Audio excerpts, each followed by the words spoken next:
So we're going to go ahead and have a conversation now, and we're going to be hearing from a preeminent expert in the world of retail and retail localization. And we're going to have a panel of experts talk about it afterwards. So while the panel goes ahead and have a seat, let me go ahead and introduce everyone as they come up. So we've got Bernadette Coleman, who's the Chief Executive Officer of Advice Interactive. We've got Dima Zlotin, who is the Chief Executive Officer of Rio SEO. We've got Jeremy Geiger, who is the Chief Executive Officer of Retailligence. Jeremy.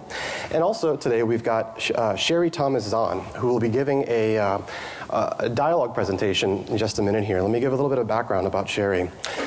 Sherry is an independent consultant who works with data technology startups, consumer brands, and digital media companies to develop strategies for omni-channel and location-based marketing services that capture value and create profits within that evolving e-commerce and retail landscape. Prior to her current role, she was the Vice President of Local Shopping Platforms at Local Corporation and held executive roles at Crillion, a retailer data management company that was acquired by Local. And she's going to start us off with a presentation and some stories. Yeah. There we go. Should I stay here or whatever you like? Yep. Okay. All right.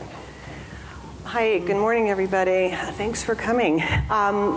We've talked a lot over the last couple of days about the marketing that, and the ways in which we're engaging with retailers and brands to drive consumers and drive the shopping experience. But I thought it might be interesting for us to have a discussion about the store itself and about how national brands or national retailers are merging their digital and physical, and why that's so important as we think about how we cross from our digital marketing that drives consumers to their interception or the handshake to the store. The focus is on the store, and I thought we would just go over briefly a couple of key themes and stats. I think everybody in the retail industry realizes now that consumers are fully engaged with cross-channel shopping. That is, that they do have the expectation, we all know it, that they should be able to shop anytime, anywhere, on any device. The high demand for cross-channel consistency is where a lot of us play, both in terms of surfacing data on location data, assortment data, accurate pricing data, inventory data, all the things up into in ordering, which is generally in the domain of the retailer.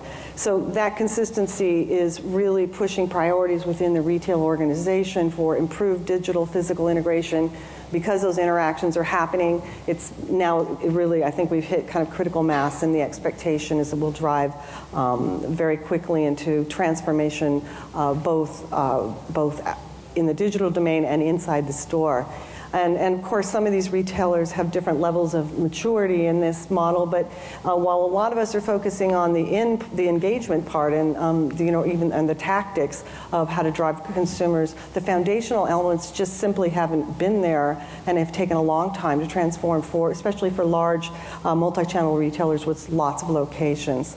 So for them, when they talk about their priorities this year, they've come to a place to realize in order to intercept all this good traffic and all these good customers that we're all driving to them, their work really has to happen at the store level. Their local strategy is the store and what happens inside the store. So sales training and associates in a recent just published survey from Future Stores talked about the retailers and their understanding that Apple really has created a model for the experienced, interactive, concierge-style associate, and they plan to invest in them. Of course, streamlining the conversion path is a lot of what a lot of us work on in terms of helping take the foot traffic and turn it into a transaction, either store or online, and then capturing data for predictive or prescriptive.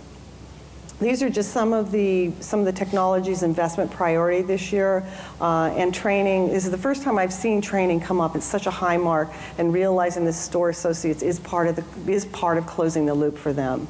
And of course, on the technology side, mobile, tablet, and digital display in store environment, and even in a mall environment, is becoming a way to create both an immersive experience and a way to merge those channels.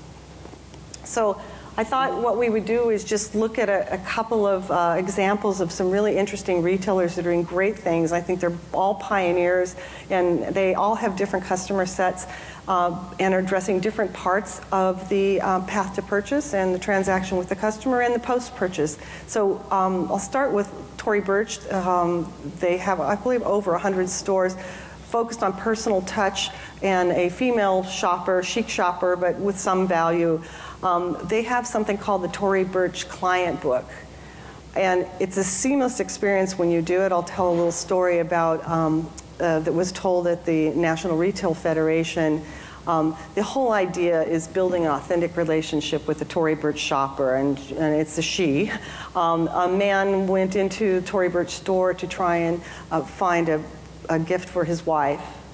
And he said to the associate, well, you know, my wife, I've seen the logo on some of my wife's, like on a purse, and I thought I'll just come into this store and maybe you can help me.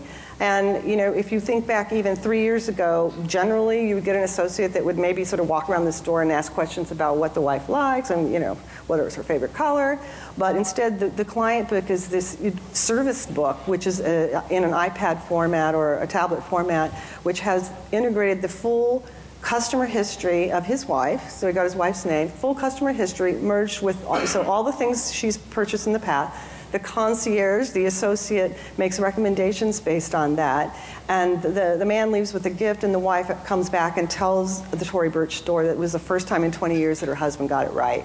So, and it sounds super simple and seamless, but the reality of integrating customer history across channels, you know, in this full inside the store for an associate to use as a tool is really a new concept, and it really builds on their strategy of the authentic relationship.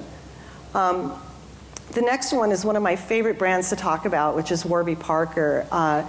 If you know a little bit about them, their entire mission is to reinvent the buying experience of glasses.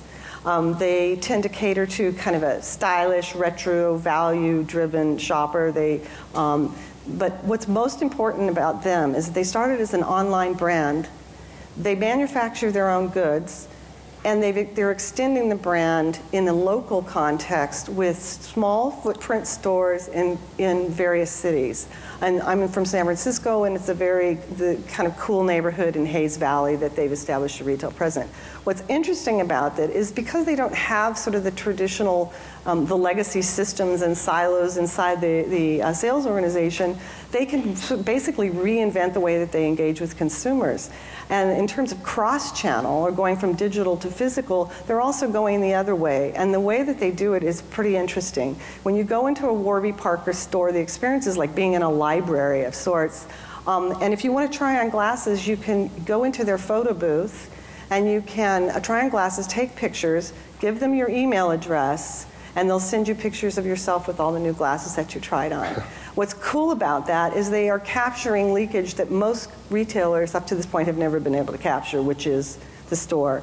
You know, I still think the majority of stores, if you go in, they'll ask you if they can take your email address and enter it into the point of sale. So, really interesting way to create what they call customer experience. A lot of the discussion at NRF in New York in January was about the customer experience, the shopping experience, not just going into store to transact. And I'll just go through the last two quickly, if I may. Macy's, I really admire their investment, the courage that they had to invest, you know, $100 million in technology, to downsize their store formats, to build fulfillment centers in multiple states, and to focus on their customer, which is the value-conscious, you know, shopper who's stylish, but wants to. What they want to do is create what they call the mom strategy, Macy's Omni-channel magic. And the story I'll tell briefly here is, you know, they were one of the first retailers that offered inventory online and then in-store pickup as well. And they've been doing this over about 5 years' time. So they have been, you know, a massive retailer. You know, they're 105 years old, and they're moving a lot faster than retailers their size. But they have a full integration of online store and phone ordering. I recently ordered a pair of shoes for my son.